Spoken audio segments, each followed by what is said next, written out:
यं शैवासमुपासते शिव इति ब्रह्मेति वेदान्तिनो बौद्धा बुद्ध इति प्रमाणपचवः कर्तेति नैयायिकाः अर्हन्नित्यत जैनशासनरता कर्मेति मीमांसकाः सोऽयं वो विदधातु वाञ्छितफलं त्रैलोक्यनाथो विभो। ಸದಾವಕಾಲ ಸ್ಮರಣೀಯರಾದ ಮಹಾತ್ಮ ಜಗದ್ಗುರು ಸಿದ್ಧಾರೂಢ ಮಹಾಸ್ವಾಮಿಯನ್ನು ಷಣ್ಮುಖಾರೂಢ ಯತಿಗಳನ್ನು ಪ್ರಾರ್ಥಿಸಿ ಪರಮಾರಾಧ್ಯ ಶ್ರೀಮನ್ ನಿಜಗುಣ ಶಿವಯೋಗಿಗಳ ಷಟ್ಶಾಸ್ತ್ರಗಳಿಗೆ ಟೀಕಾ ತಾತ್ಪರ್ಯವನ್ನು ರಚಿಸಿ ಮುಮುಕ್ಷುಗಳನ್ನು ಉದ್ಧರಿಸಿ ನಾಡ ಸಂಚರಿಸಿ ಶಾಸ್ತ್ರ ಬೋಧಿಸಿದಂಥ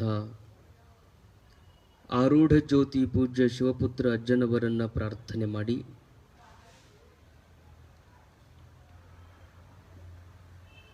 ನಮ್ಮ ನಿಮ್ಮೆಲ್ಲರ ಆರಾಧ್ಯ ಮೂರ್ತಿಗಳು ನಿರಂತರವಾಗಿ ಶಾಸ್ತ್ರ ಸ್ತೋತ್ರಗಳನ್ನು ಭಕ್ತರಿಗೆ ಎಡೆಮಾಡಿದ ಪೂಜ್ಯ ಗುರುಗಳವರ ಪವಿತ್ರ ಚರಣ ಕಮಲಗಳನ್ನು ಪ್ರಾರ್ಥಿಸಿ ಶ್ರಾವಣ ಮಾಸದ ನಿಮಿತ್ತವಾಗಿ ನಡೆದಿರುವ ಮೋಹ ಮುದ್ಗರ ಗ್ರಂಥದ ಚಿಂತನದಲ್ಲಿ ಸಮಾವೇಶಗೊಂಡಿರುವಂಥ ಎಲ್ಲ ಶಿವಸ್ವರೂಪಿಗಳೇ ತಮ್ಮೆಲ್ಲರಿಗೂ ಶರಣು ಶರಣಾರ್ಥಿಗಳು.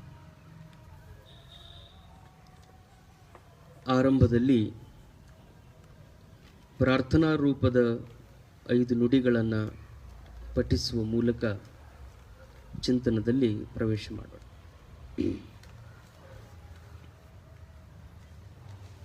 ಭಜ ಗೋವಿಂದಂ ಭಜ ಗೋವಿಂದಂ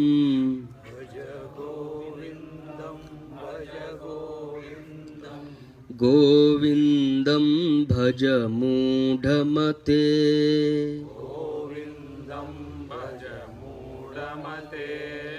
ಸಂಪ್ರಾಪ್ತೆ ಸನ್ನಿಹಿತೆ ಕಾಲೇ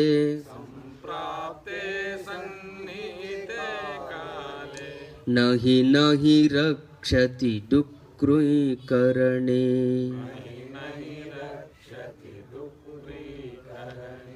ಮೂಢಜಹೀಹಿ ಧನಾಗಮ ತೃಷ್ಣಾಂ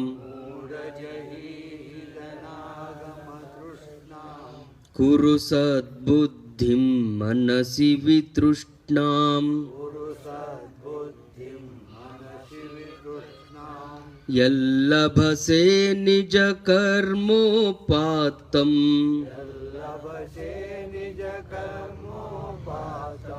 ವಿತ್ತಂ ತೇನ ವಿನೋದಯ ಚಿತ್ತಂ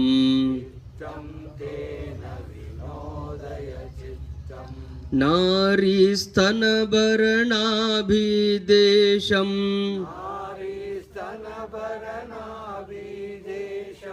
ದೃಷ್ಟ್ವಾ ಮಾಗಾಮೋಹಾವೇಶಂ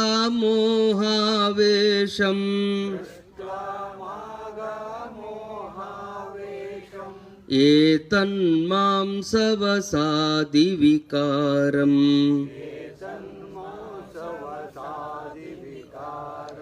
ಮನಸಿ ವಿಚಿಂತಯ ವಾರಂ ವಾರಂ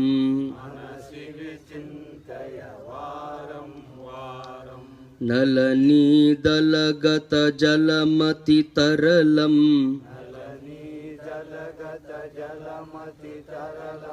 ತದ್ವಜ್ಜೀವಿತಮತಿಶಯ ಚಪಲಂ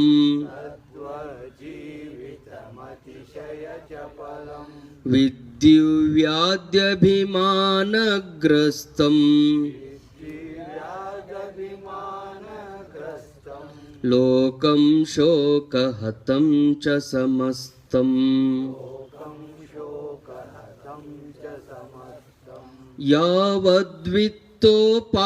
ಯಾವದ್ವಿತ್ತೋಪಾರ್ಜನಸಕ್ತಃ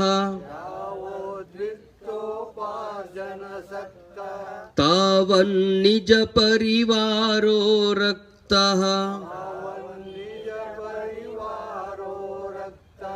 पश्चाज्जीवति जर्जर देहे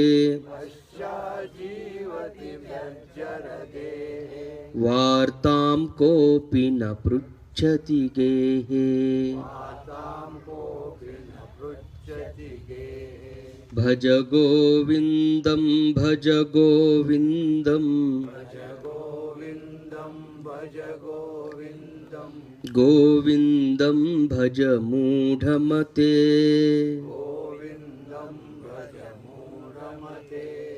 गोविन्दं भज मूढमते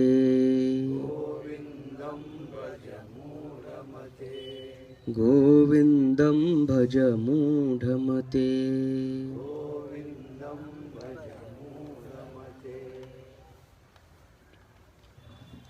ಮೂಢಮತೆ ಗೋವಿಂದಂ ಭಜ. ಗೋವಿಂದನ ಧ್ಯಾನವನ್ನ ಮಾಡು. ಎಲ್ಲ ಕಾಲಗಳಲ್ಲೂ ನನ್ನನ್ನು ಕಾಪಾಡುವಂಥದ್ದು ಗೋವಿಂದನ ಧ್ಯಾನ ಮಾತ್ರ. ಉಳಿದದ್ದೆಲ್ಲವೂ ಇಲ್ಲಿಯೇ ಉಳಿಯುವಂಥದ್ದು. ಅನಿತ್ಯತ್ವದಿಂದ ತುಂಬಿದಂಥ ಪ್ರಪಂಚ ಇಲ್ಲಿಯೇ ಉಳಿಯುವಂಥದ್ದು. ನಿತ್ಯತ್ವವನ್ನು ನೀಡುವ ಗೋವಿಂದನ ಧ್ಯಾನ ನನ್ನ ಜೊತೆಗೆ ಯಾವಾಗಲೂ ಇರುವಂಥದ್ದು. ಆ ಕಾರಣದಿಂದ ಗೋವಿಂದನ ಧ್ಯಾನವನ್ನು ಎಂದೂ ನೀನು ಮರೆಯಬೇಡ. ಆ ಗೋವಿಂದನ ಧ್ಯಾನದಲ್ಲಿ ತನ್ಮಯನಾಗಬೇಕಾಗಿದ್ದ ಮನಸ್ಸು ಆ ಕಡೆಗೆ ರಥವಾಗಿಲ್ಲ ಅಂತ ಚಿಂತೆಗೆ ಒಳಗಾಗಿ ಭವದಲ್ಲಿ ಪುನಃ ಪುನಃ ಅವತರಿಸುವ ನೀನು ಅದನ್ನು ನೋಡಿ ಸ್ವಲ್ಪ ಅದರ ಬಾಧೆಗಳನ್ನು ಕಂಡು ಹೇಯಗೊಂಡು ಮನಂ ನೊಂದು ಎಷ್ಟು ಕೆಲಸ ಆಗಬೇಕಾಗಿತ್ತು. ಒಂದಲ್ಲ ಎರಡಲ್ಲ ಎಷ್ಟು ಲಕ್ಷ ಜೀವರಾಶಿಗಳಲ್ಲಿ ನೀನು ಜನ್ಮ ತೊಟ್ಟು ಬಂದೆ. ಉಂಡ ಊಟವನ್ನು ಉಣ್ಣುವುದಕ್ಕೆ ನಿನಗೆ ಬೇಸರ ಆಗ್ಯದ, ತೊಟ್ಟ ಬಟ್ಟೆಯನ್ನು ತೊಡುವುದಕ್ಕೆ ಬೇಸರ ಆಗ್ಯದ. ಹಾಗೆ ತೊಟ್ಟ ಜನ್ಮವನ್ನು ತೊಡುವುದಕ್ಕೂ ನೀನು ಬೇಸರ ಮಾಡಿಕೋ ಅಂತ ಉಪದೇಶವನ್ನು ಮಾಡ್ತಾ ಬಂದೆ ಬಂದೆ ಉಂಡೆ ಉಂಡೆ ಪುನರಪಿ ಜನನಂ ಪುನರಪಿ ಮರಣಂ. ಈ ರೀತಿಯಾಗಿ ತನ್ನ ಬದುಕನ್ನು ಕಳೆಯುವಂಥ ಜೀವನನ ಕುರಿತು ಅವರು ಹೇಳ್ತಾರೆ, ಕೃಪಯಾ ಪಾಹಿ ಪಾರಿ ಮುರಾರಿ. ಮುರಾರಿ ಆಗಿರುವಂತಹ ಪರಮಾತ್ಮನೇ, ನನ್ನನ್ನು ನೀನು ರಕ್ಷಣಾ ಮಾಡು. ನಿನ್ನ ಕರುಣೆಯೊಳಗ ನನ್ನನ್ನು ಇರಿಸಿ ನನ್ನನ್ನು ಕಾಪಾಡು. ಹಾಗೆ ಭಗವಂತನಲ್ಲಿ ಅವರು ಬೇಡಿಕೊಳ್ತಾರೆ. ಸಂಸಾರದ ತಾಪತ್ರಯಗಳಿಂದ ವಿಮುಕ್ತನಾಗಬೇಕು ಅಂತ ಹೇಳ್ತಾರೆ. ಹಾಗೆ ವಿಮುಕ್ತನಾಗಿರುವಂಥ ಸಂತ, ವಿಮುಕ್ತನಾಗಿರುವಂಥ ಸಾಧಕ, ವಿಮುಕ್ತನಾಗಿರುವಂಥ ಮಹಾತ್ಮ, ಯಾವುದೇ ಕರೀರಿ, ಸಂತ ಅಂದ್ರೂ ಅವನೇ, ಮಹಾತ್ಮ ಅಂದ್ರೂ ಅವನೇ, ಸಾಧಕ ಅಂದ್ರೂ ಅವನೇ, ಅನುಭಾವದಲ್ಲಿ ನೆಲೆ ನಿಂತಿರುವಂಥವನು ಹೇಗಿರ್ತಾನೆ ಅಂತ ಪ್ರಶ್ನೆ ಮಾಡಿದರೆ, ರತ್ಯ ಚರ್ಪಟ ವಿರಚಿತ ಕಂತಹ ಪುಣ್ಯ ಪುಣ್ಯ ವಿವರ್ಜಿತ ಪಂಥಃ ಯೋಗಿ ಯೋಗ ನಿಯೋಜಿತ ಚಿತ್ತೋ ರಮತೆ ಬಾಲೋನ್ಮತ್ತವ ದೇವ. ಹೇಗಿರ್ತಾನೆ ಆ ಯೋಗಿ ಅಂತ ಕೇಳಿದ್ರೆ ಅವ್ರು ಹೇಳ್ತಾರೆ, ರತ್ಯ ಚರ್ಪಟ ವಿರಚಿತ ಕಂಥಃ. ಕಂಥಃ ಅಂದ್ರೆ ಅವು ತೊಡುವಂಥ ಬಟ್ಟೆ, ಕಪನಿ. ಯೋಗಿಗಳು ಹಾಕಿಕೊಳ್ಳುವಂಥ ಬಟ್ಟೆ ಹೆಂಗಿರ್ತದಂದ್ರೆ, ಅವ ಹಿಂಗ ಇರಬೇಕು, ಇಂಥದ್ದು ಹಾಕ್ಕೋಬೇಕಂತಿಲ್ಲ ಅವನಿಗೆ. ಬಹುತರವಾಗಿ ಎಂಥ ಬಟ್ಟೆಗಳನ್ನು ಅವ ತೊಟ್ಟಿರ್ತಾನಂದ್ರೆ ರತ್ಯಾಚರ್ಪಟ. ಹಾದಿಯೊಳಗ ನೀವು ಹೊರಟಾಗ ಕೆಲವು ಬಟ್ಟೆಗಳು ಬಿದ್ದಿರ್ತಾವ, ಉಪಯೋಗಕ್ಕೆ ಬಾರದಿರುವಂಥ ನಿರುಪಯೋಗವಾಗಿರುವಂಥ ಬಟ್ಟೆಗಳನ್ನೇನು ಒಗೆದಿರ್ತಾರಲ್ಲ, ಆ ಬಟ್ಟೆಗಳನ್ನೇ ಅವ ಏನು ಮಾಡಿರ್ತಾನಂದ್ರೆ ತಂದು ಹೊಲ್ಕೊಂಡಿರ್ತಾನೆ. ಹರಿದ ಬಟ್ಟೆಗಳನ್ನೇ ತಂದು ಹೊಲಿದು ಅದನ್ನೇ ತನಗೇನು ಮಾಡ್ಕೊಂಡಿರ್ತಾನ, ಕಪನಿಯನ್ನಾಗಿ ಮಾಡ್ಕೊಂಡಿರ್ತಾನೆ. ಸಿದ್ಧಾರೂಢ ಅಜ್ಜನ ಕಿರೀಟ ಪೂಜೆ ನಂತರದಲ್ಲಿ ಯಾವ ಪೂಜೆ ನಡೀತದೆ? ಕೌದಿ ಪೂಜೆ ನಡೀತದೆ. ಕಿರೀಟ ಪೂಜೆ ನಂತರ ಕೌದಿ ಪೂಜೆ ನಡೀತದೆ. ಕೌದಿ ಪೂಜೆ ಅಂದ್ರೆ ಕೌದಿ ಅಂದ್ರೆ ಎದರಿಂದ ಆಗಿರ್ತದೆ? ಕೌದಿ ಎದರಿಂದ ಮಾಡಿರ್ತಾರೆ? ಹೊಸ ಬಟ್ಟೆ ತೊಗೊಂಡು ಕೌದಿ ಹೊಲ್ದಿರ್ತಾರ. ಕೌದಿ ಅಂದ್ರೇನೆ ಹಳೇದು. ಅಜ್ಜವ್ರನ್ನವರು ತಾಲಿಪಟ್ಟು ಹೊಸದಲ್ಲ, ಕೌದಿನೂ ಹೊಸದಲ್ಲ. ತಾಲಿಪಟ್ಟಿ ಏನು ಮಾಡಿರ್ತಾರ ಅಂತಾರೆ, ಬಿಸಿ ಬಿಸಿ ತಾಲಿಪಟ್ಟಿ ಮಾಡಿ ಬಿಸಿದ ಅಂತಾರಷ್ಟ. ಆದ್ರೆ ಅದು ಇರೋದೆಲ್ಲ ಏನಿರ್ತೈತಿ? ಹಳೀದು ಉಳಿದಿದ್ದೆಲ್ಲ ಕಿವುಚಿ ಮಾಡಿದ್ರನ್ನ ತಾಲಿಪಟ್ಟಿ. ಕೌದಿ ಹೊಸಾದೈತ್ರಿ, ಕೌದಿ ಹೊಸಾದ ಅಂತಾರ. ಆದ್ರೆ ಬಟ್ಟೆಲ್ಲ ಯಾವ್ದಿರ್ತದ? ಹಳೀದನ ಇರ್ತದ. ಬಟ್ಟಿ ಹೊಸಾದಿರಂಗಿಲ್ಲ. ಕೌದಿ ಬಟ್ಟೆ ಯಾವಾಗಲೂ ಹಳಿದೇ ಇರ್ತದೆ. ಅದು ಸಂಕೇತ ಏನು ಅಂತ ಕೇಳಿದ್ರೆ, ಯೋಗಿ ಆಗಿರುವಂಥ ತಾನು ತಲೆಯ ಮೇಲೆ ತೊಟ್ಟಿರುವಂಥ ಸುವರ್ಣದ ಕಿರೀಟನೂ ಅಷ್ಟೇ, ಹಾದಿ ಬೀದಿಗಳಲ್ಲಿ ಬಿದ್ದಂಥ ಬಟ್ಟೆಗಳನ್ನು ತಂದು ಹೊಲಿದು ಹಾಕಿಕೊಂಡಂಥ ಕೌದಿನೂ ಅಷ್ಟೇ. ಜನರತಿ ಭೂಷಣ ಮಾಡಲದೊಂದೇ. ಅವರು ಭಕ್ತರು ತಮ್ಮ ಪ್ರೀತಿಗಾಗಿ ಅವನಿಗೆ ಅಲಂಕಾರ ಮಾಡ್ತಾರಷ್ಟೆ. ಅವ ಆ ಅಲಂಕಾರಕ್ಕೂ ಒಳಗಾದಂಥವಲ್ಲ. ವಸ್ತುತವಾಗಿ ಅವ ತೊಟ್ಟಿರೋದೇನು ಅಂದ್ರೆ, ಮನಸ್ಸಿಗೆ ಯಾವ ಬಟ್ಟೆ ತೊಟ್ಟಾನ ಅಂದ್ರೆ ಚಿಂದಿ ಬಟ್ಟೆ ತೊಟ್ಟಾನ. ಅದು ಯಾವಾಗಲೂ ಅವನ ಸ್ಮೃತಿ ಒಳಗದ. ಭೋಗದಿಂದ ಬರುವಂಥ ಇವು ಏನದವ, ಇವು ಕ್ಷಣ ಹೊತ್ತು ನಿಲ್ಲುವಂಥವು. ಸಿದ್ಧಾರೂಢರಿಗೆ ತಲೆ ಮೇಲೆ ಸುವರ್ಣದ ಕಿರೀಟವನ್ನಿಟ್ಟಾಗ ಜಡಿಮಠದ ಅಪ್ಪುಗಳು ಅಂತಿದ್ರಂತೆ, ಹೆಂಗ ಜಗ ಜಗ ಅಂತದ ಕಿರೀಟ, ಎಷ್ಟು ಆನಂದದಿಂದ ಪೂಜೆ ನಡೆದದ. ಹಾಗಂದಾಗ ಅಜ್ಜವ್ರು ಅಂತಿದ್ರಂತೆ, ಮಲದ ಮ್ಯಾಲ ಮಲ ಕೂತ್ಕೊಂಡೈತಪ್ಪ, ನಾನು ಒಳಗೆ ನಿರ್ಮಲ ಅದೀನಿ ಅಂತಿದ್ರ. ಮಲದ ಮೇಲೆ ಮಲ ಕೂತ್ಕೊಳ್ಳೋದು ಅಂದ್ರೆ ಶರೀರ ಅನ್ನುವಂಥದ್ದೊಂದು ಮಲ. ಇದು ಮುಮ್ಮಲ ಜಾತ. ರೇತು ರಕ್ತಗಳಿಂದ ಉತ್ಪನ್ನಗೊಂಡಿರುವಂಥ ಈ ಶರೀರ, ಮಲತ್ರಯಗಳಿಗೆ ಒಳಗಾಗುವಂಥ ಈ ಶರೀರ, ಈ ಶರೀರದ ಮೇಲೆ ಅಂಥದ್ದೇ ಅನಿತ್ಯವಾಗಿರುವಂಥ ಮತ್ತೊಂದು ಬಂಗಾರ ಅನ್ನುವಂಥ ಕಿರೀಟ ಕೂತ್ಕೊಂಡದು. ಇದು ಒಂದು ಮಲ, ಇದ್ರ ಮ್ಯಾಲ ಅದು ಒಂದು ಮಲ. ಎರಡೂ ಮಲಗಳು ಒಂದ್ರ ಮ್ಯಾಲ ಒಂದು ಕೂತ್ಕೊಂಡವ. ಆದ್ರೆ ನಾನು ಒಳಗೇನದಿನಲ್ಲ ನಿರ್ಮಲನಾಗಿದ್ದೇನೆ ಅಂತ ಹೇಳ್ತಿದ್ರ. ಒಳಗಿರಾವ್ ನಿರ್ಮಲ ಇದ್ದಂದ್ರೆ ಮ್ಯಾಲ ಅದು ಎಂಥದ್ದಿದ್ರೂ ಅದೇನು ಉಪಯೋಗಕ್ಕೆ ಬಾರದು. ಅದ್ರ ಬಗ್ಗೆ ಅವ್ರಿಗೆ ಚಿಂತೆನೇ ಇರಂಗಿಲ್ಲ. ಅವರು ಒಳಗ ನಿರ್ಮಲರಾಗಿರುವಂಥವ್ರು. ಸುವರ್ಣದ ಕಿರೀಟ ಪೂಜೆ ನಂತರದಲ್ಲಿನೇ ಕೌದಿಯ ಪೂಜೆಯ ಸಂಕೇತ ಅಂದ್ರೇ ಅದು. ಯೋಗಿ ಆಗಿರುವಂಥವನು ಅವನು ವೈಭವದಲ್ಲೂ ಇರ್ತಾನೆ. ಆ ವೈಭವ ಯಾಕಂತ ಕೇಳಿದರೆ, ಜನರತಿ ಭೂಷಣ ಮಾಡಲು, ಜನರು ಆತನನ್ನು ಅನೇಕ ರೀತಿಯೊಳಗೆ ಪೂಜಾ ಮಾಡಿ ಆತಗಿರುವಂಥ ಪುಣ್ಯದ ಫಲವನ್ನು ಆತನನ್ನು ಸ್ತುತಿ ಮಾಡುವ ಮೂಲಕ ಪೂಜೆ ಮಾಡಿದವರು ಪಡಿತಾರೆ. ಜನರ ಪ್ರೀತಿಗಾಗಿ ಅವರು ಅದನ್ನು ಮಾಡ್ತಾರೆ ಹೊರತು ಅವರಿಗೆ ಅದರಿಂದ ಏನೂ ಆಗಬೇಕಾಗಿಲ್ಲ. ಅದರಿಂದ ಅವರಿಗೆ ಯಾವುದೇ ರೀತಿಯ ಲಾಭಗಳಿಲ್ಲ. ಅದಕ್ಕೆ ಬಂಗಾರದ ತಾಟ ಮಾಡಿಸಿಕೊಟ್ರು ಅವ್ರು ಯಾವಾಗಲೂ ಊಟ ಮಾಡ್ತಿದ್ದಂಥದ್ದು ಮಣ್ಣಿನ ಮಗಿ. ಸಿದ್ಧಾರೂಢರ ಹತ್ರ ಇದ್ದಿದ್ದು ಮಣ್ಣಿನ ಮಗಿ. ಬಂಗಾರದ ತಾಟಿತ್ತು, ಬಂಗಾರದ ಲೋಟ ಇದ್ದು. ಎಲ್ಲ 56 ದೇಶಗಳ ರಾಜರವರು ಶಿಷ್ಯರಾಗಿದ್ದರು. ಮಹಾರಾಣಿಯರೆಲ್ಲ ಅವರು ಬರ್ತಾರಂದ್ರೆ ಅಷ್ಟು ಆನಂದದಿಂದ ಕಾಯ್ತಿದ್ರು.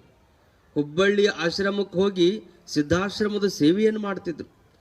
ಅಂಥ ಎಲ್ಲ ಶ್ರೀಮಂತ ಭಕ್ತರು ಸುತ್ತಮುತ್ತಲು ತುಂಬಿದ್ರು ಸಹಿತ ಅವರ ಪ್ರೀತಿಗಾಗಿ ಆಗೊಮ್ಮೆ ಈಗೊಮ್ಮೆ ಉಣ್ತಿದ್ರೆ ಹೊರತು ನಿತ್ಯ ಅವರ ಬದುಕಿನೊಳಗೆ ಹೊತ್ತಿದ್ದವರ ಕೌದಿಯನ್ನ ಉಂಡದ್ದು ಮಣ್ಣಿನ ಮಗಿಯಲ್ಲಿನೇ ಅವರ ಊಟ, ಪ್ರಯಾಣದಲ್ಲಿನೇ ಅವರು ಊಟ ನಡೀತಿತ್ತು. ಮಣ್ಣಿನ ಮಗಿ ಪ್ರಯಾಣ ಅದು ಯೋಗಿಯ ಲಕ್ಷಣವನ್ನು ತೋರಿಸಿಕೊಡುವಂಥದ್ದು. ಆ ಯೋಗಿ ಆಗಿರುವಂಥವನು ಅವ ತೊಡುವ ಬಟ್ಟೆನ ಬಹಳ ವಿಚಿತ್ರವಾದಂಥ ಬಟ್ಟೆ. ಅವನ ಬಟ್ಟೆ ಅಂದರೆ ಹಾದಿ ಅನ್ನೋದು ಒಂದು ಅರ್ಥ. ಅವ ನಡೆಯುವ ಹಾದಿನೇ ಒಂದು ವಿಚಿತ್ರವಾಗಿರುವಂಥ ಹಾದಿ. ಎಂಥ ಹಾದಿ ಯೋಗಿ ಇದು ಅಂದರೆ ಪುಣ್ಯ ವಿವರ್ಜಿತ ಪಂಥಃ. ನಾವೆಲ್ಲ ಪುಣ್ಯದ ಸಲುವಾಗಿ ಬಹಳ ಕೆಲಸ ಮಾಡ್ತೀವಿ. ಪುಣ್ಯದ ಸಲುವಾಗಿ ನಾವೇನು ಮಾಡಿದ್ರೂ ಪುಣ್ಯದ ಸಲುವಾಗಿನ. ಶ್ರಾವಣ ಮಾಸದೊಳಗೆ ಯಾಕೆ ಬೆಳಿಗ್ಗೆ 6ಕ್ಕೆ ಎದ್ದು ಜಪಕ್ಕೆ ಬರ್ತೀವಿ, ಮಧ್ಯಾಹ್ನದೊಳಗೆ ಪಾದ ಪೂಜೆಗೆ ಬರ್ತೀವಿ, ಸಾಯಂಕಾಲದೊಳಗೆ ಶಾಸ್ತ್ರವನ್ನು ಕೇಳ್ತೀವಿ. ಮೊದಲು ಒಂದೊಂದು ತಿಂಗಳ ದಿನಕ್ಕೆ 5 ಹೊತ್ತು ನಡೀತಿತ್ತು ಅಂತ ಬೇರೆ ಮಠದೊಳಗೆ ಅಜ್ಜಾರು ಹೇಳ್ತಿದ್ರು. 5 ಹೊತ್ತು ಶಾಸ್ತ್ರ, 5-6 ಜನ ಚಿಂತಕರು ಅವರೆಲ್ಲರೂ ಬಂದು ಹಾಗೆ ಶಾಸ್ತ್ರದ ಹೇಳೋರು, ಕೂತು ಕೇಳೋರು, ಹೇಳೋರು ಕೇಳೋರು. ಬಹಳಷ್ಟು ಜನ ಆತ್ಮೋನ್ನತಿಗಿಂತಲೂ ಪುಣ್ಯ ಪ್ರಾಪ್ತಿ ಆಗ್ತದೆ ಎನ್ನುವಂಥ ಭಾವದೊಂದಿಗೆ ಶ್ರವಣ ಮಾಡ್ತಾರೆ. ಕೇಳುವುದರಿಂದ ನಮಗೇನಾಗ್ತದೆ? ಪುಣ್ಯ ಬರ್ತದೆ, ಅದರೊಳಗೇನು ತಪ್ಪಿಲ್ಲ. ಪುಣ್ಯದ ಫಲ ಏನಿರ್ತದೆ? ಸ್ವರ್ಗ. ಪುಣ್ಯ ಮಾಡಿದ್ರಿ ಅಂದರೆ ಸ್ವರ್ಗ, ಪಾಪ ಮಾಡಿದ್ರು ಅಂದರೆ ನರಕ. ಪುಣ್ಯದ ಫಲ ಸ್ವರ್ಗ, ಪಾಪದ ಫಲವೇ ದುಃಖ, ನರಕ. ನರಕ ಬೇಕಾದವರು ಪಾಪ ಮಾಡಬೇಕು, ಸ್ವರ್ಗ ಬೇಕಾದವರು ಪುಣ್ಯ ಮಾಡಬೇಕು. ಅಂತೂ ನಾವು ಸ್ವರ್ಗಕ್ಕೆ ಹೋಗ್ಲಿ ನರಕಕ್ಕೆ ಹೋಗ್ಲಿ ಅಲ್ಲಿ ಖಾಯಂ ಇರಕ್ಕೆ ಬರಂಗಿಲ್ಲ. ಸ್ವರ್ಗದೊಳಗೂ ಖಾಯಂ ಇರಕ್ಕೆ ಬರಂಗಿಲ್ಲ, ನರಕದೊಳಗೂ ಖಾಯಂ ಇರಕ್ಕೆ ಬರಂಗಿಲ್ಲ. ಸ್ವರ್ಗದೊಳಗೂ ಎಲ್ಲಿವರೆಗೂ ನಾವಿರ್ಬೋದು ಅಂದರೆ ನಾವು ಮಾಡಿದಂಥ ಪುಣ್ಯದ ಗಂಟು ಎಷ್ಟದ ಅಲ್ಲಿವರೆಗೂ ಅಲ್ಲಿರಾಕ್ ಬರ್ತದೆ. ಈಗ ನಾವು ಮನ್ಯಾಗ ದುಡ್ದು ಒಂದು 20,000 ರೂಪಾಯಿ ನಾವು ಒಂದು ಗಂಟು ಮಾಡ್ಕೊಂಡಿವಿ. 20,000 ರೂಪಾಯಿ ಗಂಟು ಮಾಡಿಕೊಂಡು ನಾವು ಯಾತ್ರೆಗೆ ಹೋಗಿವಿ. ಎಲ್ಲಿ ನಮಗೆ ಭಾಳ ಪ್ರೀತಿ ಇದ್ದದ ಕಾಶ್ಮೀರ ಐತಪ್ಪ, ಕನ್ಯಾಕುಮಾರಿಗೆ ಹೋಗಿವಿ, ಕಾಶ್ಮೀರಕ್ಕೆ ಹೋಗಿವಿ, ಕಾಶಿಗೆ ಹೋಗಿವಿ. ಎಲ್ಲೇ ಹೋಗಿ ನಾವು ಇರುವಲ್ಬೇಕು. ಎಲ್ಲಿವರೆಗೂ ನಾವು ಇರ್ಬೋದು? ನಾವು ಒಯ್ದಿದ್ದು 20,000 ಏನೈತಲ್ಲ, 20,000 ಗಂಟು ಕರಗೋತನ ಅಲ್ಲಿರ್ಬೋದು. ನಾವು 20,000 ರೂಪಾಯಿ ನಮ್ಮ ಹತ್ರ ಎಲ್ಲಿ ತನ ಇರ್ತಾವ ಅಲ್ಲಿ ತನ ನಾವು ಕಾಶಿಯಾಗರ ಇರ್ಬೋದು, ಕನ್ಯಾಕುಮಾರಿ ಒಳಗರ ಇರ್ಬೋದು, ಕಾಶ್ಮೀರದಾಗರ ಇರ್ಬೋದು. ಯಾವಾಗ ಆ ರೊಕ್ಕ ಮುಗಿಯಾಕ ಬರ್ತಾವ ತಾನ ವಿಚಾರ ಮಾಡ್ಕೋತೀನಿ, ಏನು ರೊಕ್ಕ ಮುಗಿಯಾಕ ಬಂದ್ವಿ, ಇಲ್ಲಿ ಇರೋದಕ್ಕೆ ಯೋಗ್ಯವಾದ ಜಾಗ ಅಲ್ಲಿದ ಅಂತೇಳಿ ಇನ್ನೂ ಒಂದಿಷ್ಟು ಇದ್ದಾಗನ ಏನು ಮಾಡಿಬಿಡ್ತಾರೆ, ಆ ಊರು ಬಿಡ್ತಾರೆ. ಬಿಟ್ಟು ಎಲ್ಲಿಗೆ ಬರ್ತಾರೆ? ಹೊಳ್ಳಿ ಮತ್ತು ತಮ್ಮೂರಿಗೆ ಬರ್ಬೇಕು, ಮತ್ತು ದುಡಿಬೇಕು, ಮತ್ತು ಗಂಟು ಕಟ್ಕೋಬೇಕು, ಮತ್ತು ಹೋಗ್ಬೇಕು ಪ್ರವಾಸಕ್ಕೆ ಹೋಗೋದಿದ್ರೆ. ಹಾಗೆಯೇ ಪ್ರತಿಯೊಂದು ಜೀವನು ಭೂಮಿ ಅನ್ನುವಂಥದ್ದು ಇಲ್ಲಿ ಬರಬೇಕು, ಇಲ್ಲಿ ಕರ್ಮವನ್ನು ಆಚರಿಸಬೇಕು, ಇಲ್ಲಿ ಪುಣ್ಯದ ಕಾರ್ಯಗಳನ್ನು ಮಾಡಿ ಆ ಪುಣ್ಯದ ಗಂಟು ಕಟ್ಕೊಂಡು ಸ್ವರ್ಗದೊಳಗಿರೋದು. ಯಾವಾಗ ಪುಣ್ಯದ ಫಲ ಸ್ವರ್ಗದೊಳಗೆ ಮುಗಿತದಲ್ಲ, ಮತ್ತವ ಜನ್ಮ ತೊಟ್ಟು ಭೂಮಿಗೆನ ಬರಬೇಕು. ಸ್ವರ್ಗದೊಳಗೆ ಎಲ್ಲರೂ ಖಾಯಂ ಇರಕ್ಕೆ ಬರುವುದಿಲ್ಲ, ಅದು ಪುಣ್ಯ ಇರುತ್ತಾನ ಮಾತ್ರ ಸ್ವರ್ಗ. ಪುಣ್ಯದ ಎಣ್ಣೆ ತೀರಿತಂದ್ರೆ ಹೆಂಗೆ ಬತ್ತಿ ಸುಟ್ಟು ದೀಪ ಆರ್ತೈತಲ್ಲ, ಹಂಗೆ ಪುಣ್ಯದ ಎಣ್ಣೆ ಇರುತ್ತಾನ ಮಾತ್ರ ಕೈಲಾಸ. ಪುಣ್ಯ ಮುಗೀತು ಅಂದ್ರೆ ಮತ್ತೆ ಭೂಮಿಗೆನ ಬರಬೇಕು. ಪತಮಹಿಂ ಅವಾಗ ದೇವ್ರು ಹೇಳಿಬಿಡ್ತಾನೆ, ನಡಿ ಭೂಲೋಕಕ್ಕೆ ಅಂತ ಮತ್ತೆ ಶಾಪ ಬಂತೆ. ಪಾಪ ಮಾಡಿದ್ವಿ ಅಂದ್ರೆ ನರಕ ಲೋಕದಾಗಿರ್ತೀವಿ. ನರಕ ಲೋಕದ ಪುಣ್ಯದ ಮಾಡಿ ಸ್ವರ್ಗದಾಗಿದ್ದು ಆನಂದವನ್ನು ಅನುಭವಿಸಿದ್ವಿ. ಪಾಪ ಮಾಡಿ ನರಕದಾಗಿದ್ದವರು ಶಿಕ್ಷೆಯನ್ನು ಅನುಭವಿಸಿರ್ತಾರ, ಅವರು ಮತ್ತೆ ಭೂಮಿಗೆ ಬರೋರು. ನರಕವಾಸಿಗಳು ಭೂಮಿಗೆ ಬರೋದು, ಪುಣ್ಯ ಮಾಡಿದಂಥ ಸ್ವರ್ಗವಾಸಿಗಳು ಭೂಮಿಗೆ ಬರೋದು. ಅವರಿಬ್ಬರೂ ಪುನಃ ಪುನಃ ಇಲ್ಲಿ ಜನ್ಮವನ್ನು ತೊಡಲೇಬೇಕಾಗ್ತದೆ. ಈ ಜನನ ಮರಣಗಳಿಂದ ಮುಕ್ತರಾಗಬೇಕಾಗಿತ್ತು ಅಂದರೆ ಪುಣ್ಯ ವಿವರ್ಜಿತ ಪಂಥಃ. ಪುಣ್ಯನು ಮಾಡಿರಬಾರ್ದು, ಪಾಪನು ಮಾಡಿರಬಾರ್ದು. ಯೋಗಿಗಳದ್ದು ಯಾವ ಪಂಥ ಅಂದರೆ ಅವರ ದಾರಿ ಯಾವುದು ಅಂದರೆ ಅವರು ಪುಣ್ಯನೂ ಮಾಡಂಗಿಲ್ಲ, ಪಾಪನೂ ಮಾಡಂಗಿಲ್ಲ. ಪುಣ್ಯನೂ ಮಾಡಂಗಿಲ್ಲ, ಪಾಪನೂ ಮಾಡಂಗಿಲ್ಲ. ಅದು ಹೆಂಗೆ ಸಾಧ್ಯ ಅದ? ಎಲ್ಲ ಯೋಗಿಗಳು ಎಂತೆಂಥ ಮಠಗಳನ್ನು ಕಟ್ಟ್ಯಾರ, ಎಷ್ಟು ಚಲೋ ಪುಣ್ಯದ ಕಾರ್ಯಗಳನ್ನು ಮಾಡ್ಯಾರ. ನೂರಾರು ಬಡ ವಿದ್ಯಾರ್ಥಿಗಳಿಗೆ ಆಶ್ರಯವನ್ನು ಕೊಟ್ಟಾರ, ಊಟ ಕೊಟ್ಟಾರ. ಊಟ ಕೊಡೋದು ಪುಣ್ಯದ ಕೆಲಸ, ಆಶ್ರಯ ಕೊಡೋದು ಪುಣ್ಯದ ಕೆಲಸ, ಹಸದು ಬಂದ ಭಕ್ತರಿಗೆ ದಾಸೋಹ ಮಾಡೋದು ಪುಣ್ಯದ ಕೆಲಸ, ನಿರಾಶ್ರಿತರಿಗೆ ಆಶ್ರಯ ಕೊಡೋದು ಪುಣ್ಯದ ಕೆಲಸ. ಇಷ್ಟೆಲ್ಲ ಪುಣ್ಯದ ಕೆಲಸನ ಮಾಡ್ತಾರಲ್ಲ ಅವರು ಅಂತ ಅನೇಕರು ಪ್ರಶ್ನೆ ಮಾಡಿದರೆ, ಪುಣ್ಯದ ಕೆಲಸ ಮಾಡ್ತಾರ, ಆದ್ರೆ ಅದನ್ನ ಮನಸ್ಸಿಗೆ ಹಚ್ಚಿಕೊಂಡಿರಂಗಿಲ್ಲ. ಅವರು ಮಾಡುವ ಕರ್ಮ ಹೆಂಗಿರ್ತದಂದ್ರೆ ನಿಷ್ಕಾಮ ಕರ್ಮ ಇರ್ತದೆ. ನಿಷ್ಕಾಮ ಕರ್ಮ. ನಾವು ಸಕಾಮ ಕರ್ಮವನ್ನು ಮಾಡ್ತೀವಿ. ನಾವು ಏನಾದ್ರು ಒಂದು ದಾಸೋಹ ಮಾಡಿದ್ವಿ ಅಂದ್ರೆ, ಏನಾದರೂ ಒಂದಿಷ್ಟು ಕೊಟ್ವಿ ಅಂದ್ರೆ ಅದರಿಂದ ನಮಗೆ ಭಾವ ಏನಿರ್ತದಂದ್ರೆ ಇದರ ಪ್ರತಿಫಲದ ಅಪೇಕ್ಷೆಯನ್ನು ನಾವು ಮಾಡ್ತೀವಿ. ಯಾವುದೇ ಗುಡಿಗೆ ಕೊಡ್ಲಿ, ಗುಂಡಾರ ಕೊಡ್ಲಿ, ಏನೋ ನಾವು ಅಷ್ಟು ಕೊಟ್ವಿ ಅಂದ್ರೆ ಇಂಥ ಒಳ್ಳೆ ಕೆಲಸ ಮಾಡೀನಿ, ನನಗೂ ಒಳ್ಳೇದಕ್ಕದಂತ ಕೊಟ್ಟಿರ್ತೀವಿ. ಆದರೆ ಯೋಗಿ ಆಗಿರುವಂಥವನು ತನ್ನ ಕರ್ತವ್ಯ ತಾನು ಮಾಡಬೇಕು. ಪುಣ್ಯದ ಕಾರ್ಯಗಳನ್ನು ನಾನು ಆಚರಿಸಬೇಕು, ಮಾಡೋದಷ್ಟು ನನ್ನ ಕರ್ತವ್ಯ. ಅದರ ಫಲದ ಅಪೇಕ್ಷೆಯನ್ನೇ ಅವ ಮಾಡಂಗಿಲ್ಲ. ಸಂಪೂರ್ಣವಾಗಿ ಫಲದ ತ್ಯಾಗವನ್ನು ಮಾಡಿ ಯಾರು ಕರ್ಮವನ್ನು ಆಚರಿಸ್ತಾರಲ್ಲ ಅವರಿಗೆ ನಿಷ್ಕಾಮ ಕರ್ಮಿಗಳು ಅಂತಾರೆ. ನಿಷ್ಕಾಮ ಯೋಗಿಗಳು. ಯಾವುದೇ ಲಾಭದ ಅಪೇಕ್ಷೆಯನ್ನು ಅವರು ಮಾಡಂಗಿಲ್ಲ. ಬೇಕು ಅನ್ನುವಂಥದ್ದು ಅವ್ರ ಭಾವದೊಳಗನೇ ಇರಂಗಿಲ್ಲ. ಎಂದೂ ಅವ್ರು ಬೇಡಕ್ಕೆ ಹೋಗಂಗಿಲ್ಲ. ಸನ್ಯಾಸಿ ಇದ್ದ. ಎಲ್ಲ ಭಕ್ತರು ಕೂಡಿ ಅವ್ರಿಗೆ ಹೇಳಿದ್ರಂತ, ಏನು ಎಷ್ಟು ದಿವಸ ಅಂತ ಬರೀ ಇದೇ ಉಪದೇಶವನ್ನು ಮಾಡ್ತೀರಿ, ಊರಾಗ ಸಾಲಿಲ್ಲ, ಒಂದು ಸಾಲಿ ಕಟ್ಟಬೇಕಾಗ್ಯದ. ಮಹಾರಾಜರ ಹತ್ರ ನೀವು ಹೋಗಿ ಬೇಡಿದ್ರಿ ಅಂದ್ರೆ ಬೇಕಾದ್ದು ಕೊಡ್ತಾನೆ ಮಹಾರಾಜ. ಅದಕ್ಕೆ ಹೋಗಿ ಅವನ ಕಡೆಯಿಂದ ಸ್ವಲ್ಪ ಬೇಡಿ ತಂದು ನಮ್ಮೂರಿಗೆ ಒಂದು ಸಾಲಿ ಕಟ್ಟಿಸ್ರಿ ಅಂತ ಊರಾಗ ಸುಮ್ಮ ಮಠದಾಗ ಪೂಜಾ ಮಾಡ್ಕೋತ ಇದ್ದು ಸನ್ಯಾಸಿಗಳ ಕಡೆ ಹೋಗಿ ಭಕ್ತರೆಲ್ಲ ದಿವಸ ಬೇಡವರು, ನೋಡುನ್ ತಡಿ ಅನ್ನೋರು, ಅವರು ನೋಡುನ್ ತಡಿ ಅನ್ನೋರು. ಎಂದೂ ಯಾರಿಗೂ ಏನೂ ಬೇಡಿದವರಲ್ಲ. ಬೇಡಿದವರೆಲ್ಲ ಹೆಸರರ ಬಹಳ ದೊಡ್ಡದು, ಯಾರನ್ನೂ ಬೇಡಿರಲಿಲ್ಲ.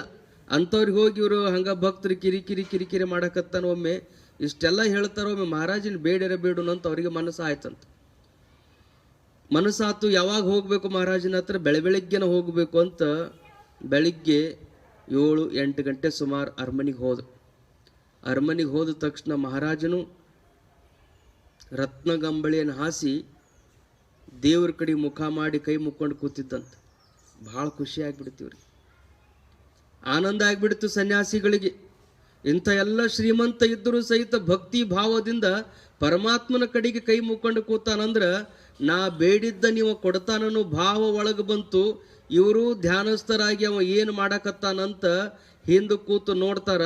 ಅವ ದೇವ್ರ ಮುಂದೆ ಕೂತ್ಕೊಂಡು ಬೇಡಕತ್ತಿದ್ದಂತ, ಈ ಸಂಪತ್ತು ನನಗಿನ್ನೂ ಸಾಲ್ವಲ್ತು, ಇನ್ನೂ ಬಹಳ ಕೆಲಸ ಮಾಡುವುದವ, ಇನ್ನೂ ನಮ್ಮ ಯುವರಾಜನಿಗೆ ಅದನ್ನು ಮಾಡ್ಬೇಕು ಇದನ್ನು ಮಾಡ್ಬೇಕು ಎಲ್ಲ ಕೊಡುವಂತ ಕೈ ಮುಗಿದು ಪರಮಾತ್ಮನ ಕಡೆಗೆ ಬೇಡಕತ್ತಿದ್ದಂತ ಮಹಾರಾಜ ಕೈ ಮುಗಿದು ಅವನ ಕಡೆಗೆ ದೇವ್ರ ಕಡೆಗೆ ಬೇಡಕತ್ತಾಗ ಇದೇನು ಕೂತ್ಕೊಂಡಿದ್ರಲ್ಲ ಸನ್ಯಾಸಿಗಳು ಗೊತ್ತಾತು. ಇವರು ಕೈ ಮುಗಿದು ಎದ್ದು ಹೊರಗೆ ಬಂದರು. ಹೊರಗೆ ಬಂದ ತಕ್ಷಣ ಮಹಾರಾಜ ಅಂದ, ಎಷ್ಟೋ ಸಲ ಅವ್ರನ್ನ ಭೇಟಿ ಆಗಬೇಕು ಅಂತ ಹೋಗಿದ್ರು ಸಹಿತ ಭೇಟಿ ಆಗಿರಲಿಲ್ಲ. ಅಂಥ ಸನ್ಯಾಸಿಗಳು ನಮ್ಮ ಅರಮನೆಗೆ ಬಂದಿದ್ರು, ಅವರನ್ನು ನೋಡಿ ಮಾತಾಡಿಸ್ಬೇಕಾಗಿತ್ತು, ನಾನು ಪೂಜೆಯೊಳಗಿದ್ದೆ ಅಂತ ಕೂಡ್ರಿ ಸುಮ್ಮನೆ ಅಂತ ಅನೇಕ ಮಹಾರಾಜರು ನಮ್ಮ ಹತ್ರಕ್ಕೆ ಬಂದಾರನ್ನೋದೇ ಬಹಳ ವಿಶೇಷವಾಗಿರುವಂಥ ಪ್ರಸಂಗ. ಹೋಗಿ ಅವ್ರನ್ನ ಭೇಟಿ ಆಗಬೇಕಿತ್ತು ಅಂತ ಒಳಗೆ ದೇವ ಪೂಜೆಯೊಳಗಿದ್ದಂಥ ಮಹಾರಾಜ ಎದ್ದು ಆ ಸನ್ಯಾಸಿಗಳ ಕಡೆಗೆ ಬಂದು ಯಾವ ಕಾರಣಕ್ಕೆ ಬಂದಿದ್ದು, ಏನು ಬೇಕು ಅಂತ ಬೇಡಿದಾಗ ಅವ್ರಂತಾರ, ಇಲ್ಲ ಏನೋ ಬೇಡಬೇಕು ಅಂತ ಬಂದಿದ್ದೆ, ನನಗಿಂತಲೂ ನಿಂದ ಪಟ್ಟಿ ಬಹಳ ದೊಡ್ಡದಿತ್ತಪ್ಪ, ಅದಕ್ಕೆ ಏನು ಬೇಡಬಾರ್ದು ನೀನು ಅನಿಸ್ತು, ಅದಕ್ಕೆ ಹೊಳ್ಳಿ ಹೊಂಟೀನಿ ಅಂದ್ರತ್ತ ಅವ್ರು. ಯಾಕೆ ಏನು ಬೇಡಬಾರ್ದು, ನನಗೇನು ಬಡತನ ಇಲ್ಲ, ನೀವೇನು ಬೇಡ್ತೀರಿ ಬೇಡ ನಾನು ಕೊಡ್ತೀನಿ ಅಂತ ಹೇಳಿದ ಮಹಾರಾಜ. ಅವಾಗ ಅವ್ರಂತಾರ, ಇಲ್ಲ ನೀನು ಬೇಡಾಕ ಹತ್ತಿದಿ, ನಾನು ಬೇಡಾಕ ಬಂದೀನಿ, ನೀನು ಒಬ್ಬನ ಕಡೆಗೆ ಬೇಡಿ ಅದನ್ನು ನನಗೆ ಕೊಡಾವ, ನೀನು ಒಬ್ಬನ ಕಡೆಗೆ ಬೇಡಿ ಅದನ್ನು ನೀನು ನನಗೆ ಕೊಡಾವ, ಅದಕ್ಕೆ ನಿನ್ನ ಬೇಡಿ ನಾನು ಸಣ್ಣವಾಗೋದಕ್ಕಿಂತಲೂ ನೀ ಯಾರನ್ನ ಬೇಡಾಕತ್ತಿಯಲ್ಲ ಅವ್ರನ್ನ ನಾನಾ ಬೇಡಿ ಬಿಡ್ತೀನಿ ಅಂದ್ರು. ನಿನ್ನ ಕಡೆಗೆ ಇಸ್ಕೊಂಡು ಹೋಗೋದಕ್ಕಿತ್ಲೂ ನೀ ಯಾರನ್ನ ಬೇಡಕತ್ತಿದಿ ಅವನ್ನ ನಾನು ಬೇಡಿ ಬಿಟ್ರೆ ಏನೆಲ್ಲವೂ ನಾವು ದಯಪಾಲಿಸ್ತಾನೆ ಅನ್ನುವಂಥದ್ದು. ಅಂದರೆ ಬೇಕು ಅಂತ ಹೋದ್ರೇ ಬಡವ, ಸಾಕು ಅಂದ್ರೇ ಶ್ರೀಮಂತ. ಶಿವಕುಮಾರಜರು ಅದನ್ನೇ ಹೇಳ್ತಿರ್ತಾರೆ, ಬೇಕನ್ನವ ಭಿಕಾರಿ, ಸಾಕನ್ನವ ಸಾವುಕಾರ. ಸಾಕನ್ನವನಂಥ ಸಾವುಕಾರನೇ ಯಾರು ಇಲ್ಲಂತ, ಬೇಕನ್ನವನಂಥ ಭಿಕ್ಷುಕನೇ ಯಾರು ಇಲ್ಲ ಅಂತ ಹೇಳ್ತಾರೆ. ಅಂದರೆ ಯೋಗಿ ಆಗಿರುವಂಥವನು ಅವನಿಗೆ ಬೇಕು ಅನ್ನೋದನ್ನು ಇಲ್ಲ, ಬೇಡ ಅನ್ನೋದನ್ನು ಇಲ್ಲ. ಬೇಕು ಅಂತ ಅವ್ರು ಏನೇ ಪುಣ್ಯದ ಕಾರ್ಯವನ್ನು ಮಾಡಿದ್ರು ಆ ಎಲ್ಲ ಪುಣ್ಯದ ಕಾರ್ಯದಿಂದ ಲೋಕದ ಜನರಿಗೆ ಉಪಕಾರ ಆಗ್ತದೆ ಹೊರತು ಅದರಿಂದ ಅವ್ರು ಯಾವ ಕರ್ಮವನ್ನು ತಮ್ಮ ಮೈಗೆ ಅವರು ಹಚ್ಚಿಕೊಂಡಿರೋದಿಲ್ಲ. ಮತ್ತು ಅವ್ರು ಮಾಡಿದ ಪುಣ್ಯನು ತಾನು ಗಂಟಾಗಿ ಉಳಿದಿರ್ತದೆ. ಮರೆತು ಯೋಗಿಗಳು ಹಿಂದಣ ಜನ್ಮದಲ್ಲಿ ಯಾವುದೋ ಜನ್ಮದಲ್ಲಿ ಮಾಡಿದಂಥ ಪಾಪ ಇದ್ರೂ ಏನವ್ರು ಜನ್ಮ ತೊಟ್ಟಿ ಬಂದಿರ್ತಾರ ಆ ಪಾಪದ ಗಂಟನ್ನು ಇರ್ತದೆ. ಪ್ರಾರಬ್ಧ ವಶದಿಂದ ಸಂಚಿತ ವಶದಿಂದ ಒಂದಿಷ್ಟು ಪುಣ್ಯ ಮತ್ತು ಪಾಪ ಎರಡೂ ಗಂಟುಗಳು ಯೋಗಿಗಳ ಹತ್ರ ಇರ್ತಾವ. ಅವರು ಯಾವಾಗ ಜ್ಞಾನೋದಯ ಆಗಿರ್ತದೆ ಅಲ್ಲಿಂದ ಅವರು ಮಾಡುವಂಥ ಕರ್ಮ ಏನಿರ್ತದೆ ನಿಷ್ಕಾಮ ಕರ್ಮ ಇರ್ತದೆ. ಅಲ್ಲಿಂದ ಆ ಕರ್ಮಕ್ಕೆ ಯಾವುದೇ ಫಲ ಇರೋದಿಲ್ಲ. ಆದರೆ ಪೂರ್ವದಲ್ಲಿ ಮಾಡಿದಂಥ ಪ್ರಾರಬ್ಧ ಮತ್ತು ಸಂಚಿತಗಳು ಏನಿರ್ತಾವಲ್ಲ ಅವು ಪುಣ್ಯದ ಗಂಟಿತ್ತು. ಅಂದರೆ ಯಾರು ಯೋಗಿಗಳ ನಾಮಸ್ಮರಣೆಯನ್ನು ಮಾಡ್ತಾರಲ್ಲ, ಯಾರು ಅವರ ಸ್ತುತಿಯನ್ನು ಮಾಡ್ತಾರೆ, ಮಹಾತ್ಮರ ಪುಣ್ಯದ ಫಲವೆಲ್ಲ ಸ್ತುತಿ ಮಾಡಿದಂಥ ಶಿಷ್ಯನಿಗೆ ಹೋಗ್ತದೆ. ಮಹಾತ್ಮರು ಪೂರ್ವದಲ್ಲಿ ಮಾಡಿದಂಥ ಪುರಾಕೃತದಿಂದ ಬಂದಿರುವಂಥ ಪಾಪದ ಗಂಟಿತ್ತು ಅಂದರೆ ಯಾರು ಆ ಮಹಾತ್ಮರ ನಿಂದನೆಯನ್ನು ಮಾಡ್ತಾರಲ್ಲ ಅವರಿಗೆ ಆ ಪಾಪ ಹೋಗ್ತದೆ. ಹೀಗಾಗಿ ಲೋಕದ ಜನ ಆ ಮಹಾತ್ಮನನ್ನು ಸ್ತುತಿ ಮಾಡಿದ್ರೆ ಪುಣ್ಯ ಪಡ್ಕೋತಾರ, ಅವನ ನಿಂದನೆ ಮಾಡಿದ್ರು ಅಂದ್ರೆ ಪಾಪ ಪಡ್ಕೊಂತಾರ. ಇವರ ಪುಣ್ಯ ಪಾಪ ಇಬ್ಬರು ಅರ್ಧ ಹಂಚ್ಕೊಂಡು ಬಿಡ್ತಾರ ಅಂದ ಬಳಿಕ ಅವನಿಗೆ ಪುಣ್ಯನೂ ಇಲ್ಲ ಪಾಪನೂ ಇಲ್ಲ. ಅವ ಮತ್ತೆ ಹೆಂಗಿರ್ತಾನೆ? ನಿಶ್ಚಿಂತನಿರ್ತಾನೆ, ನಿರ್ಲೇಪನಾಗಿರ್ತಾನೆ. ಅವನಿಗೆ ಯಾವುದು ಹಚ್ಚಿಕೊಳ್ಳುವಂತಹ ಪ್ರಸಂಗನೇ ಬರೋದಿಲ್ಲ. ಅದನ್ನು ಅವ್ರು ಹೇಳ್ತಾರೆ. ಯೋಗಿ ಆಗಿರುವಂಥವನು ಪುಣ್ಯ ವಿವರ್ಜಿತ ಪಂಥ. ಪುಣ್ಯ ಅಪುಣ್ಯ ಅಂದರೆ ಪಾಪ, ಈ ಎರಡರಿಂದಲೂ ಅವನು ವಿವರ್ಜಿತನಾಗಿರ್ತಾನೆ. ಯೋಗಿ ಯೋಗ ನಿಯೋಜಿತ ಚಿತ್ತ. ಅವನ ಚಿತ್ತೆಲ್ಲ ಎಲ್ಲಿರ್ತದೆ? ಯೋಗದಲ್ಲಿ ರಮಿಸಿರ್ತದೆ. ಯೋಗಿಯ ಚಿತ್ತ ಯೋಗದಲ್ಲಿ ಇರ್ತದೆ. ಯಾವ ಯೋಗ? ಯೋಗ ಅಂದರೆ ಕೂಡೋದು. ಯೋಗ ಅಂದರೆ ಕೂಡೋದು. ಎರಡು ಇದ್ದದ್ದು ಒಂದಾಗೋದಕ್ಕೆ ಯೋಗ ಅಂತಾರೆ. ಎರಡಿದ್ದದ್ದು ಒಂದಾಗೋದಕ್ಕೆ ಯೋಗ ಅಂತ ಕರೀತಾರೆ. ಆ ಯೋಗ ಪತಂಜಲ ಮುನಿಗಳು ಚಿತ್ತವೃತ್ತಿ ನಿರೋಧ ಯೋಗ. ಪತಂಜಲ ಮುನಿಗಳು ಹೇಳಿದಂಥ ಯೋಗ ಯಾವುದು ಅಂದರೆ ಚಿತ್ತವೃತ್ತಿಗಳ ನಿರೋಧ. ಚಿತ್ತ ಅಂದ್ರೇ ಮನಸ್ಸು. ಮನಸ್ಸು, ಆ ಮನಸ್ಸಿನೊಳಗೆ ವೃತ್ತಿಗಳು ಅಂದರೆ ವಿಚಾರಗಳು. ಮನಸ್ಸಿನೊಳಗೆ ವಿಚಾರಗಳು ಹುಟ್ಟುತ್ತಿರ್ತಾವ. ಎಷ್ಟು ವಿಚಾರಗಳು ಹುಟ್ಟುತ್ತಾವ ಮನುಷ್ಯನ ಮನಸ್ಸಿನೊಳಗಂದ್ರೆ ಲೆಕ್ಕಕ್ಕಿಲ್ಲ. ಸರೋವರಾವರ್ತವಿವ ವೃತ್ತಯ. ಎಷ್ಟು ವೃತ್ತಿಗಳು, ಎಷ್ಟು ವಿಷಯಗಳು ಮನಸ್ಸಿನೊಳಗೆ ಹುಟ್ಟುತ್ತಾವಂದ್ರೆ, ಒಂದು ಸಮುದ್ರದ ದಂಡಿ ಒಳಗೆ ಅಲೆಗಳು ಎಷ್ಟು ಹುಟ್ಟುತ್ತಾವಲ್ಲ. ಯಾವೊಬ್ಬ ಸಮುದ್ರ ದಂಡಿಗೆ ಹೋಗಿ ಕೂತ್ಕೊಂಡಿದ್ದಂತ. ಯಾಕಪ್ಪ ಇಲ್ಲಿ ಬಂದು ಕೂತಿ ಅಂತ ಅಲ್ಲಿ ಹೋದವ್ರು ಕೇಳಿದ್ರು. ಇಲ್ರಿ, ಸಮುದ್ರದೊಳಗೆ ಜಿಗದು ಪ್ರಾಣ ಬಿಡಬೇಕಾಗ್ಯದ, ಅದಕ್ಕೆ ಕೂತೀನಿ ಅಂದ್ರೆ. ಜಿಗದು ಪ್ರಾಣ ಬಿಡ್ಬೇಕನ್ನೋ ದಂಡಿಗೆ ಕೂತ್ರೆ ಹೆಂಗಪ್ಪ, ನೀರಾಗಿ ಬೀಳ್ಬೇಕಂದ್ರೆ ಅವ್ರು ಇಲ್ಲ, ಸ್ವಲ್ಪ ಅಲೆಗಳೆಲ್ಲ ನಿಂತ ಮೇಲೆ ಬೀಳ್ತೀನಿ ರೀ ಅಂದತ್ತ. ಸಮುದ್ರದ ತೆರೆಗಳೆಲ್ಲ ನಿಂತ ಮೇಲೆ ಅದ್ರಾಗ ಜಿಗಿಬೇಕು ಅಂತ ವಿಚಾರ ಮಾಡೀನಿ.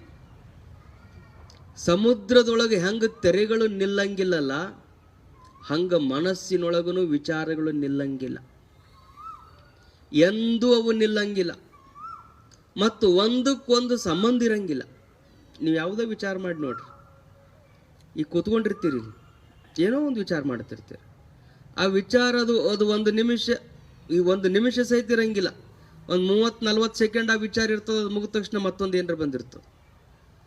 ಹಿಂದೆ ವಿಚಾರ ಮಾಡಿದ್ದಕ್ಕೂ ಮುಂದೆ ವಿಚಾರ ಮಾಡೋದಕ್ಕೂ ಏನು ಸಂಬಂಧನೇ ಇರಂಗಿಲ್ಲ. ಅದು ಹಿಂಗೆ ಮನುಷ್ಯ ಅಲೆಗಳು ಹೆಂಗೆ ಮೊದಲು ಬಂದಿದ್ದು ಅದು ಮುಳುಗಿತ್ತು, ಮತ್ತೊಂದು ಅಲೆ ಹೆಂಗೆ ಹುಟ್ಟಿತಲ್ಲ, ಹಂಗೆ ನಿರಂತರವಾಗಿ ಸರೋವರಾವರ್ತವಿವ ವೃತ್ತಯ. ಒಂದಲ್ಲ ಎರಡಲ್ಲ ಸಾವಿರ ಅಲೆಗಳು ಹೆಂಗೆ ಸಮುದ್ರದೊಳಗೆ ಹುಟ್ಟುತ್ತಾವ. ಮನುಷ್ಯ ಎದ್ದ ಅಂದ ತಕ್ಷಣನೇ ಅಲೆಗಳು ಚಲೋ. ವಿಚಾರಗಳು ಹಂಗೆ ತಲೆಯಾಗಿ ಬರೋದು. ಇನ್ನೂ ಕಣ್ಣು ತೆಗೆದು ಕೂತಾಗ ಭಾಳ ಚಲೋ. ಯಾರ ಧ್ಯಾನ ಮಾಡ್ತೀರಂತ ಕಣ್ಣು ಮುಚ್ಚಿ ಕೂತ್ರಂದ್ರೆ ಮೊದಲು ಇವು ಬರೀ ಸಣ್ಣ ಅಲಿ ಬರ್ತಿರ್ತಾವ. ಕಣ್ಣು ಮುಚ್ಚಿದ್ರಂದ್ರೆ ನೋಡ್ಬೇಕು, ಅವು ಹಂಗೆ ಸುನಾಮಿ ಬಂದಂಗೆ ಬರ್ತಿರ್ತಾವ.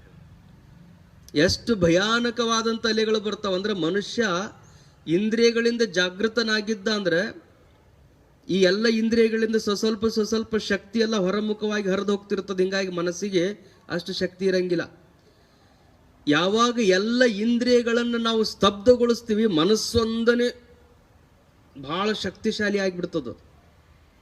ಕಣ್ಣಿನ ಶಕ್ತಿನೂ ಅದಕ್ಕೆ ಹೋಗ್ಕದ, ಕಿವಿ ಶಕ್ತಿನೂ ಅದಕ್ಕೆ ಹೋಗ್ಕದ, ನಾಲ್ಗೆ ಶಕ್ತಿನೂ ಅದಕ್ಕೆ ಹೋಗ್ಕದ, ಕೈಕಾಲುಗಳು ಅಡ್ಡಾಡಿ ಏನು ಬರ್ತಿದ್ವು ಈ ಎಲ್ಲ ಕರ್ಮೇಂದ್ರಿಯಗಳು ಅವು ಎಲ್ಲ ಒಂದ ಕಡೆ ಕೂತ್ಕೊಂಡು ಅಂದ್ರೆ ದಶ ಇಂದ್ರಿಯಗಳ ಶಕ್ತಿ ಎಲ್ಲ ಎಲ್ಲಿಗೆ ಹೋಗ್ತೈತೆ ಅಂದ್ರೆ ಅಂತರಿಂದ್ರಿಯಕ್ಕೆ ಹೋಗ್ತದೆ, ಮನಸ್ಸಿಗೆ ಹೋಗಿಬಿಡುತ್ತೆ. ಹೀಗಾಗಿ ಕಣ್ಣು ಮುಚ್ಚಿ ಕೂತ್ರು ಅಂದ್ರೆ ಈ ಎಲ್ಲ 10 ಇಂದ್ರಿಯಗಳು ಏನು ಕೆಲಸ ಮಾಡ್ತಿದ್ವು ಅದು ಒಂದ ಮಾಡಕತ್ತದ ಮನಸ್ಸು. ಕಣ್ಣು ಮುಚ್ಚಿ ಕೂತ್ರೆ ಭಯಾನಕ ಅನಿಸ್ತು. ಕೂಡಬೇಕು. ಕಣ್ಣು ಮುಚ್ಚಿ ಕೂತು ಬರುವಂಥ ಅಲೆಗಳನ್ನೆಲ್ಲ ಗಮನಿಸಬೇಕು. ಎಷ್ಟು ಗಮನಿಸಬೇಕು ಅಂದರೆ ಸಾಕ್ಷಿ ರೂಪದಲ್ಲಿ ತಾನಿದ್ದು ಗಮನಿಸಬೇಕು, ನೋಡ್ಬೇಕು ಅದನ್ನು. ಹಾಗೆ ಅಕ್ಕಮಹಾದೇವಿ ಹೇಳ್ತಾಳೆ, ಲೋಕದ ಚೇಷ್ಟೆಗೆ ರವಿ ಬೀಜವಾದಂತೆ ಕರಣಂಗಳ ಚೇಷ್ಟೆಗೆ ಮನವೇ ಬೀಜ. ಎನಗುಳ್ಳದೊಂದು ಮನ ಆ ಮನ ನಿಮ್ಮಲ್ಲಿ ಒಡವೆರೆದ ಬಳಿಕ ಎನಗೆ ಭವವುಂಟೇ ಚನ್ನಮಲ್ಲಿಕಾರ್ಜುನ ದೇವ. ಸೂರ್ಯನಂಗ ನಾವು ಗಮನಿಸಬೇಕು. ಲೋಕದೊಳಗಿನ ಎಲ್ಲ ಚೇಷ್ಟೆಗಳು ಅಂದ್ರೆ ಎಲ್ಲ ವ್ಯವಹಾರಗಳು ನಡಿಬೇಕಾಗಿತ್ತು ಅಂದ್ರೆ ಮೂಲ ಕಾರಣ ಯಾರು? ಸೂರ್ಯ. ಕರಣಂಗಳ ಚೇಷ್ಟೆಗೆ ಮನವೇ ಬೀಜ. ಹೊರಗೆ ನಾವು ಯಾವುದೇ ಕೆಲಸ ಮಾಡಲಿ, ರೈತ ಬಿತ್ತುದು ಮಾಡಲಿ, ಅನೇಕರು ಅನೇಕ ರೀತಿ ವ್ಯವಹಾರಗಳಲ್ಲಿ ಭಾಗಿಗಳಾಗಲಿ, ವ್ಯಾಪಾರಿಗಳ ವ್ಯಾಪಾರದಲ್ಲಿ, ಮಂತ್ರ ಅನ್ನೋರು ಮಂತ್ರದೊಳಗೆ, ಕ್ಷತ್ರಿಯರಾಗಿರುವಂಥವ್ರು ಗಡಿ ಕಾಯೋದ್ರೊಳಗೆ, ರೈತ ಬಿತ್ತೋದ್ರೊಳಗೆ ಎಲ್ಲರೂ ತಮ್ಮ ತಮ್ಮ ಉದ್ಯೋಗಗಳಲ್ಲಿ ಅವರು ತಲ್ಲೀನ ಆಗಿರ್ತಾರೆ. ಸೂರ್ಯ ಹುಟ್ಟಿದ ಅಂದ್ರೆ ಇವೆಲ್ಲ ಕೆಲಸಗಳು ಚಲುವಾಕ್ಕವ. ಆದ್ರೆ ಸೂರ್ಯ ಮಾತ್ರ ಅದ್ಯಾವುದನ್ನು ಎಲ್ಲದಕ್ಕೂ ಸಾಕ್ಷಿಯಾಗಿ ಅಲ್ಲಿ ಎಲ್ಲರ ಮೇಲೂ ಬೆಳಕು ಚೆಲ್ಲಿರ್ತಾನೆ. ಹೆಂಗ ಸೂರ್ಯ ಹುಟ್ಟುವುದರಿಂದ ಲೋಕದ ವ್ಯವಹಾರಗಳು ಆರಂಭ ಆಗ್ತಾವೋ ಹಾಗೆ ಅಂತರಂಗದ ಸೂರ್ಯ ಅಂದ್ರೆ ಮನಸ್ಸು. ಆ ಮನಸ್ಸು ಅನ್ನುವಂಥ ಸೂರ್ಯ ಎಲ್ಲ ಇಂದ್ರಿಯಗಳ ಮೇಲೆ ತನ್ನ ಪ್ರಕಾಶವನ್ನು ಬೀರಿ ಅವ ಕೆಲಸ ತಗೋತಿರ್ತಾನ. ಅಂತ ಮನಸ್ಸು ಅನ್ನುವುದನ್ನೇ ನಿಮ್ಮಲ್ಲಿ ಒಡವೆರೆದ ಬಳಿಕ, ಮನಸ್ಸು ಅನ್ನುವಂಥದ್ದು ಒಳಗೇನು ತುಂಬ್ಯದ ಆ ತುಂಬಿದಂಥ ಮನಸ್ಸನ್ನೇ ಪರಮಾತ್ಮ ನಿನ್ನ ಚರಣ ಕಮಲದಲ್ಲಿ ಅದನ್ನು ತುಂಬುವಂಗ ಮಾಡಿದ್ನಿ ಅಂದ್ರೆ ನನಗೆ ಭವವುಂಟೆ, ಮತ್ತೆ ನಾನು ಹುಟ್ಟು ಸಾವುಗಳ ಚಕ್ರದಲ್ಲಿ ಸಿಲುಕಿಕೊಳ್ಳುವುದಕ್ಕೆ ಆಗ್ತದೇನೂ ಸಾಧ್ಯನೇ ಇಲ್ಲ. ಭವದಿಂದ ಮುಕ್ತರಾಗಬೇಕಾಗಿತ್ತು ಅಂದ್ರೆ ಮನಸ್ಸು ಅನ್ನುವಂಥದ್ದನ್ನು ಭಗವಂತನಲ್ಲಿ ರಮಿಸುವಂತೆ ಮಾಡಬೇಕು. ಅದರಿಂದ ಉತ್ಪನ್ನವಾಗುವಂಥ ಎಲ್ಲ ವಿಚಾರಗಳಿಂದ ಸಾಧಕನಾಗಿರುವಂಥವನು ಹೊರಗೆ ಬರಬೇಕು. ಹೊರಗೆ ಬರಬೇಕಾಗಿತ್ತು ಅಂದ್ರೆ ಸಣ್ಣದಲ್ಲ. ಹೇಗೆ ಅದು ಹೊರಗೆ ಬಂದ್ರೇ, ಹೊರಗೆ ಬಂದ್ರೆ ಏನಾಗ್ತದೆ, ಹೊರಗೆ ಬರ್ಲಿಕ್ಕೆ ಏನಾಗ್ತದೆ ಅಂತ ಹೇಳ್ತಾರೆ ಪತಂಜಲರು. ವೃತ್ತಿ ಸಾರೋಪ್ಯ ಮಿತರತ್ರ. ನೀನೇನಾದ್ರೂ ಸಾಧನಾಪೂರ್ವಕವಾಗಿ ಮನದ ವೃತ್ತಿಗಳನ್ನೆಲ್ಲ ನಿಲ್ಲಿಸಿದಿ ಅಂದ್ರೆ ತದಾ ದೃಷ್ಟು ಸ್ವರೂಪೇ ಅವಸ್ಥಾನ.